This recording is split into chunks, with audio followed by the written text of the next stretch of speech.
Bapak, Ibu, dan saudara-saudara yang terkasih di dalam Tuhan, Shalom. Kebenaran saat ini berjudul alarm. Saudara-saudara, Roh Kudus menggunakan saluran hati nurani manusia untuk berbicara kepada manusia itu sendiri.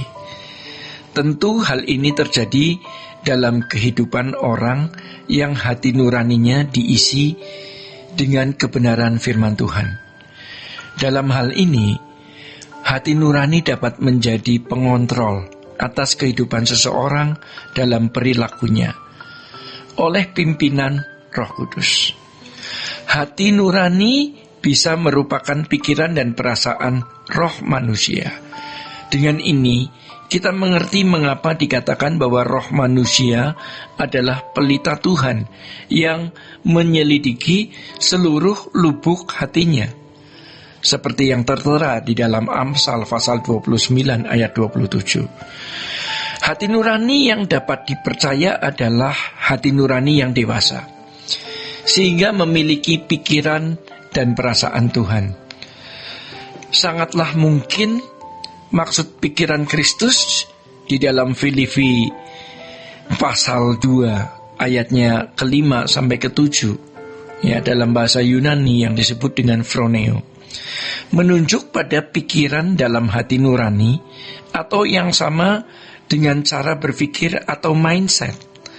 Mindset yang cerdas dapat menjadi pengawas yang cerdas pula, yaitu kalau hati nuraninya telah didewasakan oleh kebenaran firman Tuhan. Dalam hal ini, hati nurani bisa menjadi pengawas yang mengancam dengan keras pada waktu seseorang berbuat sesuatu yang bertentangan dengan kehendak Allah.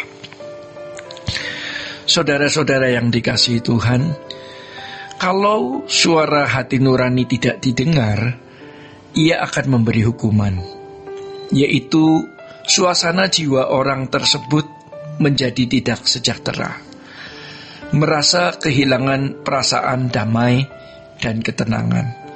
Jadi kalau kita berbuat sesuatu yang membuat sejahtera kita hilang, kita harus mulai mengoreksi diri. Ya, apakah ada tindakan yang kita lakukan yang bertentangan dengan kehendak Tuhan? Kalau kita menyadari kesalahan kita, kita harus segera melakukan pertobatan. Kalau hukuman ini tidak diperlakukan, artinya tidak mau dikoreksi dan tidak mau bertobat, seseorang akan menjadi keras kepala dan tidak bisa diubah lagi. Kadang-kadang, untuk menyadarkan seseorang, Tuhan terpaksa menegur melalui suatu kejadian. Tetapi kalau melalui suatu kejadian masih tidak mau bertobat, maka Tuhan membiarkannya.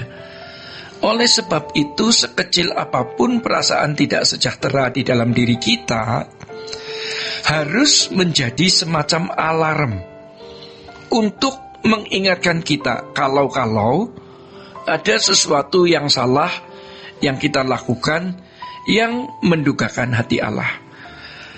Respon kita yang sungguh-sungguh dalam hal ini akan membuat kita menjadi semakin peka terhadap kesucian dan ketidaksucian.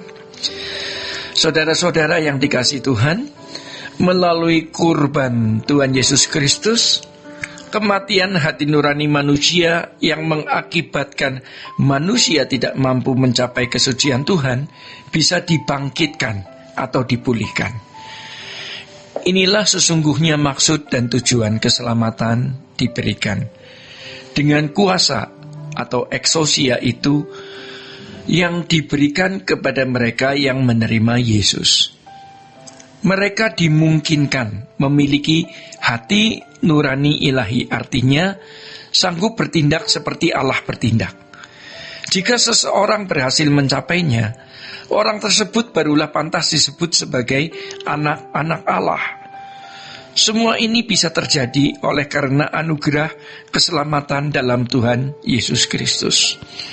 Apa yang tidak bisa dilakukan manusia telah dikerjakan oleh Tuhan Yesus Kristus, sehingga Ia menjadi pokok keselamatan kita.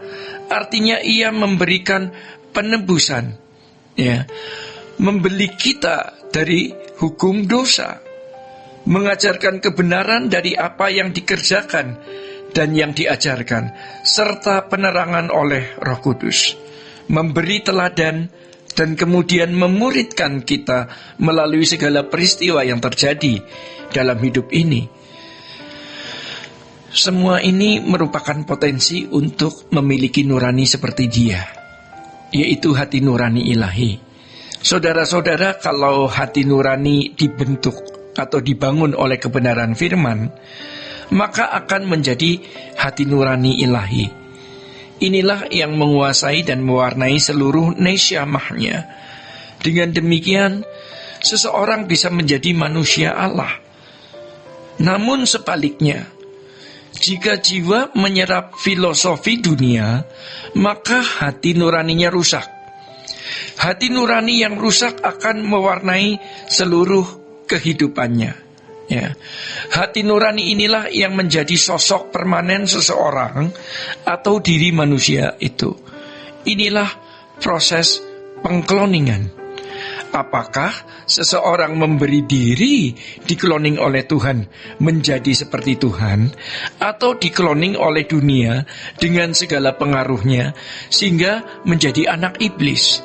Inilah keputusan yang harus diambil oleh individu. Idealnya bagi umat perjanjian baru, kita harus memahami apa yang diajarkan dan dilakukan oleh Tuhan Yesus Kristus, kemudian berusaha untuk melakukan dan meneladani hidupnya. Saudara-saudara, orang percaya yang bertumbuh dewasa harus mendidik, membentuk atau membangun hati nuraninya dengan firman Tuhan. Pembaharuan pikiran merupakan hal mutlak yang harus terjadi dalam kehidupan orang percaya setiap hari. Jika hal ini dilakukan dengan serius, maka hati nuraninya menjadi hati nurani yang ilahi. Ini sama dengan memiliki pikiran dan perasaan Kristus.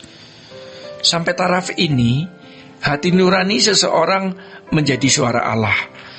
Dalam satu pernyataannya, Paulus berkata, sebab siapakah yang mengetahui pikiran Tuhan, sehingga ia dapat menasehati Dia? Tetapi kami memiliki pikiran Kristus. Pikiran Kristus artinya kemampuan untuk mengerti apa yang Bapa kehendaki untuk dilakukan. Kemampuan hidup sesuai dengan kehendak Tuhan atau hidup dalam tatanannya hanya ada pada manusia yang didewasakan atau disempurnakan. Inilah yang membedakan manusia dengan makhluk lain. Demikian kebenaran saat ini.